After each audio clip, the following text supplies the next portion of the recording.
And still on Rivers crisis, the chairman of the Association of Local Governments of Nigeria, Rivers State Chapter, Allwell Ohunda, on Tuesday narrowly escaped death as protesting youths chased him along Moscow Road in Port Harcourt, the state capital. Ohunda, who is the outgoing chairman of the Port Harcourt City local government area, was on his way to the council secretariat with some aides and security details when the incident occurred. It was gathered that he had alighted from his vehicle and tried to make his way into the council, but met a group of youths who occupied the entrance. Recall that the state Algon had vowed not to vacate office after the expiration of their tenure on June 17th. I'm joined live by a human rights lawyer, Henry Akine, for more on this. Good afternoon. Glad to have you join me. It's my pleasure to join you this afternoon. All right, let me kick off by asking, what is the legal framework that empowers Governor Fubara to replace the Rivers Council bosses, and what specific provisions apply in this case? Well, the fundamental legal framework with respect to local government administration in Rivers State is the Rivers State Local Government Law 2018.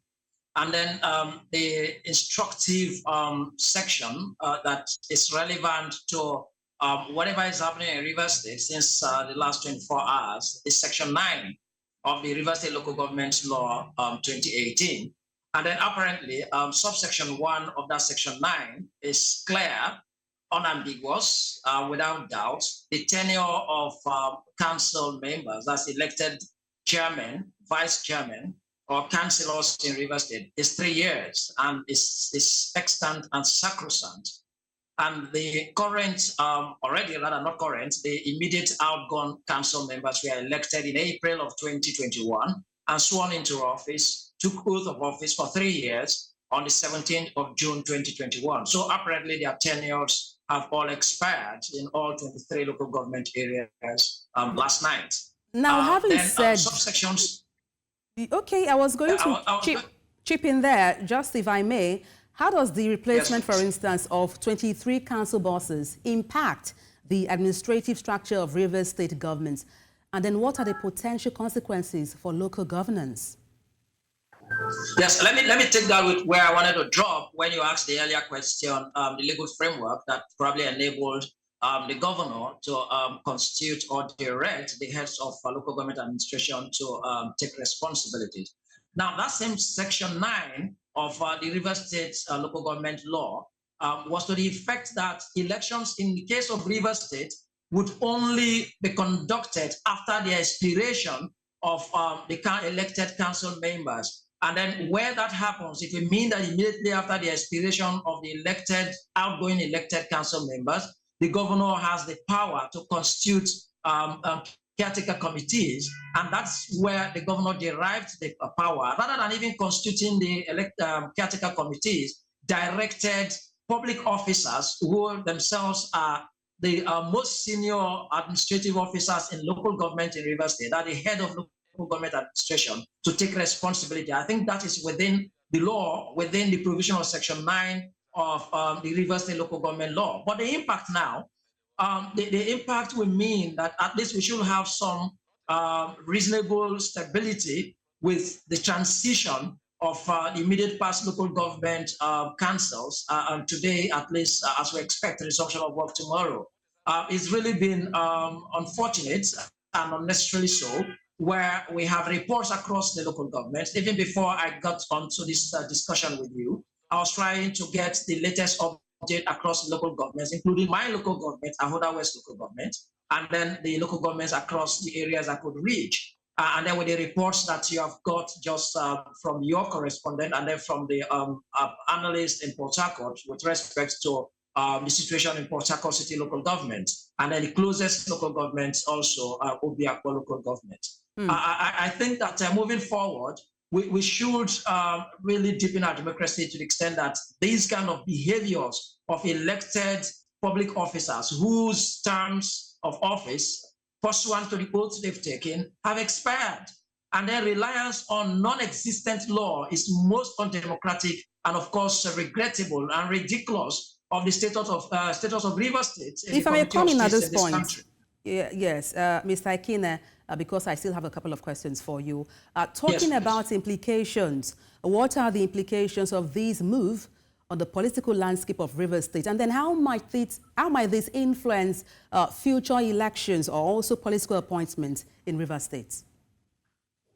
I think what this has shown to the electorates who clearly, by our constitution, sovereignty lies with them, is that we should be very careful as to who we elect into offices with the conduct that the local government chairmen have demonstrated and shown this time. Then again, we also should be responsible to our mandate, the mandate we give to these elected officials. And we should know that actually comes from us. So we should be able to sit up and then be sure that when it comes to the expiration of the mandate, we take it back. So in democracy, it's not the way we practice here. The people should be supreme. So if at the expiration of any elected officer, whether a governor, a president, or a council member, and then you refuse to leave, the people gave you the mandate. So they have the right to say, we no longer want you here. So it should be able to shape our electoral process and then even our elections in years to come. Particularly in Rivers State, we believe that in the next 90 days, there should be elections, because that's the requirement of the law, that upon the expiration of the current council, that election should be conducted within 90 days by the Rivers State Independent Electoral Commission. Let's quickly narrow down. Experiences. If I may, let's quickly narrow down on the governor now. I mean, how does Governor Fubara's decision align, for instance, with align or differ from past practices in Rivers State? And what could be the likely reasons behind this approach? I think what we would say perhaps to be different here is, despite the unnecessary, avoidable, orchestrated crisis, we seem to have relative peace. Perhaps we need to learn as leaders to become and probably deploy only legal means. We have a number of matters that are in court rather than resorting to self-help. Approach the courts for interpretation, just uphold the rule of law, and then have your dispositions and your actions be guided by law. Then again, it's not much different from what we have heard in successive administrations in Rivers State. It was surprising when these issues really broke, and then it became known to many Rivers indigenes and residents that the extant Rivers State law, local government law, enabled the previous governors, including this one, to constitute caretaker committees in violation of the provision of the Constitution, Section 7.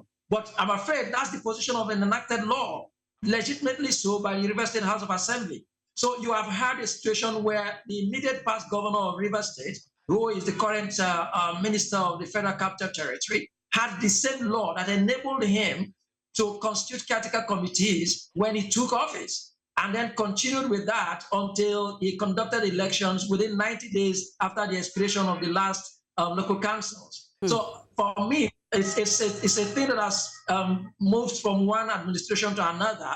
But I think we have to be truly democratic in this country, where we should not have and allow selfish legislators to make those kind of unreasonable laws in our democracy. Why would you enact a law on the floor of a House of Assembly to the effect that elections can only be conducted after the expiration of the holders of an elected office? That's undemocratic. You should have a situation where you conduct elections reasonably before the expiration of the current holders of that office, such that you would have a smooth transition, that those who were elected to replace the outgoing officials should take their oath of office and assume office immediately as those who are exiting leave office, just as we have in the case of the president. The Electoral Act enables a 150 days before the expiration of the current holder of the office. But you have an undemocratic law where you allow the current holders of the office to exit office before elections will be conducted.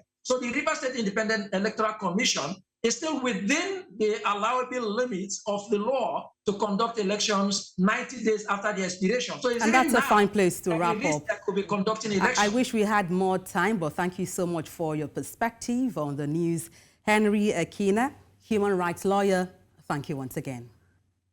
And thank you very much. We pray for peace, and we enjoin every politician and every public office holder, even those who have exited office, and all citizens and residents in Rivers State to uphold the peace so we all be safe. Thank you.